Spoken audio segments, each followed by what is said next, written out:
सर्वोच्च न्यायालय को हमारी फिक्र ये बहुत अच्छी बात है, लेकिन सर्वोच्च न्यायालय को सबसे पहले उनके ऑर्डर के अकॉर्डिंग जातिगत जनगणना करानी पड़ेगी। हम स्पष्ट हैं कि हम अपने लोगों को बंटने देंगे और हमें अपने लोगों की चिंता है। अगर कोई साजिश करके, कोई षड्यंत्र करके हमारे अधिकारों को लूटने काम किया, छीनने का, तो ये हम बर्दाश्त नहीं करेंगे। डाका नहीं बर्दाश्त करेंगे अपने हकों पे। बहुत जल्द जो है एक बड़ा जो है हम अपना इस संघर्ष का स्वरूप सरकार और सुप्रीम कोर्ट को दिखाएंगे। हम अब पीछे हटने वाले नहीं हैं। देखिए, मैंने जिस दिन ये ऑर्डर आया था उसी दिन अपना पक्ष रख दिया था। पहली बात, एससी एसटी का जो रिजर्वेशन है उसका आधार आर्थिक नहीं है कि उसमें क्रीमी लेयर या वर्गीकरण किया जाए। उसका आधार जो है वो अनटचेबिलिटी है, छुआछूत है, भेदभाव है, जातीय उत्पीड़न है। तो सर्वोच्च न्यायालय को हमारी फिक्र ये बहुत अच्छी बात है, लेकिन सर्वोच्च न्यायालय को सबसे पहले उनके ऑर्डर के अकॉर्डिंग जातिगत जनगणना करानी पड़ेगी। फिर उसके आंकड़े जुटाने पड़ेंगे, उसके आर्थिक आंकड़े भी जो है जारी करने पड़ेंगे, तभी वो इस सब चीजों कर सकती है। तो उनको करना पहले चाहिए। अगर वो दलित वर्गों के इतनी हितैषी हैं तो उनको सब सारा बैकलॉग भरवाना चाहिए और जातिगत जनगणना के ऑर्डर सरकार को देने चाहिए। अगर एससी एसटी एकजुट रहेगा तभी अपनी लड़ाई लड़ पाएगा। हम तो लंबे समय से अभी जो है एसजीपीजी जो है वहां लखनऊ में और इलाहाबाद जो है यूनिवर्सिटी में जिस तरह से एनएफएस करके हमारे लोगों को निकाला गया, ये स्पष्ट है।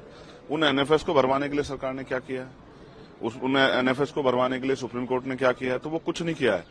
हाँ, हमेशा कोशिश ये की गई है कि इनके जो लड़ने वाले लोग हैं उनकी ताकत कम किया जाए। अब एससी एसटी बंटने वाले नहीं। आप ही देख लो इस फैसले का कितना समर्थन, कितना विरोध हो रहा है। तमाम लोगों में इसका विरोध है। तो हम स्पष्ट हैं कि हम अपने लोगों को बंटने देंगे और हमें अपने लोगों की चिंता है।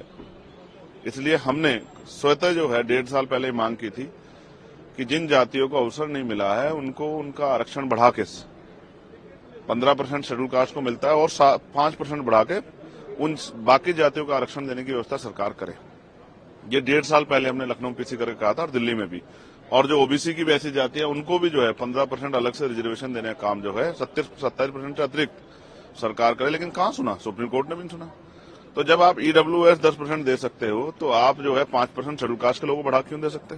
तो मेरा मत तो ये है कि 100% रिजर्वेशन 2% सरकारी नौकरियों में कर देना चाहिए। 98% प्राइवेट सेक्टर है, 2% सरकारी नौकरियों में 100% रिजर्वेशन होगा। तो इसकी इतनी संख्या उसको आधार पर उसको मिलना चाहिए। हम सहमत हैं।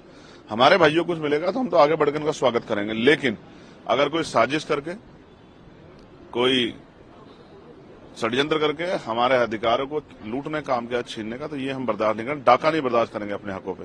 इसके लिए चाहे सरकार से जो अध्यादेश लाने की बात हो, चाहे सुप्रीम कोर्ट में जो है रिपिटिशन दाखिल करने की बात हो, या मैं आज सारे मेंबर ऑफ पार्लियामेंट जो शेड्यूल कास्ट शेड्यूल ट्राइब के हैं या जो सामाजिक न्याय को मानते हैं उन सबसे चर्चा करूंगा। और बहुत जल्द जो है एक बड़ा जो है हम अपना इस संघर्ष का स्वरूप सरकार और सुप्रीम कोर्ट को दिखाएंगे। हम अब पीछे हटने वाले नहीं। हम अपने अधिकारों के लिए, स्पेशली मैं चंद्रशेखर आजाद, अपने लोगों के अधिकारों के लिए, बाबा साहब अम्बेडकर ने कहा था कि जब मेरे हित में और देश हित में टकराव होगा तो मैं देश की तरफ रहूंगा, लेकिन जब मेरे समाज के हित में और देश हित में टकराव होगा तो मैं समाज की तरफ रहूंगा। मैं फिर आज कहता हूं कि अगर कोई भी हमारे अधिकारों छीनने काम करेगा तो हम हर कीमत चुकाने के लिए तैयार हैं। मैं अपने समुदाय के साथ खड़ा हूं, उनको ना बंटने दूंगा, ना उनके अधिकार में कटौती होने दूंगा। उनके लिए खड़ा हूं, उनके लिए था, उनके लिए हूं और उन्हीं के लिए हम लोग राजनीति कर रहे हैं। धन्यवाद। वक्फ बोर्ड में बात आ रही है, वक्फ बोर्ड की, वक्फ एक्ट की चेंजेस होने वाले हैं, उसमें कुछ कानून बदलने वाले हैं जिससे प्रॉपर्टीज, मुसलमानों की कितनी हितैषी है केंद्र और यूपी की सरकार और तमाम सरकारें बीजेपी की, इसकी से छिपावा नहीं है।